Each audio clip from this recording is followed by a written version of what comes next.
ನವವಿವಾಹಿತ ಮೇಲೆ ಜವರಾಯನ ಅಟ್ಟಹಾಸ ಮೆರೆದಿದ್ದಾನೆ. ಮದುವೆಯಾದ ಕೇವಲ 20 ದಿನಕ್ಕೆ ಹಾರಿ ಹೋಯಿತು ಪ್ರಾಣ. ಅಪಘಾತದಲ್ಲಿ ನವವಿವಾಹಿತೆ ಸ್ಥಳದಲ್ಲೇ ದುರ್ಮರಣಗೊಂಡಿದ್ದಾರೆ.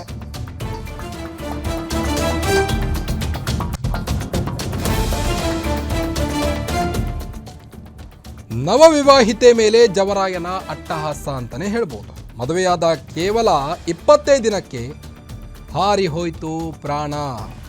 ಅಪಘಾತದಲ್ಲಿ ನವವಿವಾಹಿತೆ ಸ್ಥಳದಲ್ಲೇ ಸಾವನ್ನಪ್ಪಿರುವಂಥದ್ದು. ಬಾಗೇಪಲ್ಲಿ ಮೂಲದ 20 ವರ್ಷದ ವರ್ಷಿಣಿ ಸ್ಥಳದಲ್ಲೇ ಸಾವನ್ನಪ್ಪಿದ್ದಾಳೆ. ಪತಿಗೆ ಗಂಭೀರ ಗಾಯಗಳಾಗಿದ್ದು ಸಾವಿನಿಂದ ಜಸ್ಟ್ ಮಿಸ್ ಆಗಿದ್ದಾರೆ. ಕೆಟ್ಟು ನಿಂತಿದ್ದಂಥ ಟ್ರ್ಯಾಕ್ಟರ್ಗೆ ಬೈಕ್ ಡಿಕ್ಕಿಯಾಗಿದೆ. ಈ ಒಂದು ದುರ್ಘಟನೆ ಸಂಭವಿಸಿದ್ದು ಪತಿ ಪಾರಾಗಿದ್ದಾನೆ ಪ್ರಾಣಾಪಾಯದಿಂದ. ರಸ್ತೆಯಲ್ಲಿ ನರಳಿ ಪತ್ನಿ ವರ್ಷಿಣಿ ಪ್ರಾಣ ಬಿಟ್ಟಿದ್ದಾಳೆ. ಹೊಸ ಜೀವನಕ್ಕೆ ಕಾಲಿಟ್ಟವಳ ಬಾಳಲ್ಲಿ ಈಗ ವಿಧಿಯಾಟ ಅಂತಲೇ ಹೇಳ್ಬೋದು. ಸ್ಥಳಕ್ಕೆ ಬಾಗೇಪಲ್ಲಿ ಪೊಲೀಸರು ಭೇಟಿ ಕೊಟ್ಟು ಪರಿಶೀಲನೆ ಕೂಡ ನಡೆಸಿದ್ದಾರೆ. ನೀವು ದೃಶ್ಯದಲ್ಲಿ ಗಮನಿಸಬಹುದು. ಒಂದು ವಿಂಡೋದಲ್ಲಿ ಮೃತಪಟ್ಟಂಥ ವರ್ಷಿಣಿ ಹಾಗೂ ಘಟನಾ ಸ್ಥಳವನ್ನು ಬಾಗೇಪಲ್ಲಿಯಲ್ಲಿ ನಡೆದಂಥ ಘಟನೆ ಇದು. ಹೈವೇ ಒಂದರಲ್ಲಿ ನಿಂತಂಥ ಟ್ರ್ಯಾಕ್ಟರ್ಗೆ ಇವರೇ ಹೋಗಿ ಗುದ್ದಿರುವಂಥದ್ದು. ಈ ವೇಳೆ ಪತ್ನಿ ಸ್ಥಳದಲ್ಲೇ ನರಳಿ ಸಾವನ್ನಪ್ಪಿರುವಂಥದ್ದು. ಪತಿ ಸಾವಿನಿಂದ ಜಸ್ಟ್ ಮಿಸ್ ಆಗಿದ್ದಾರೆ.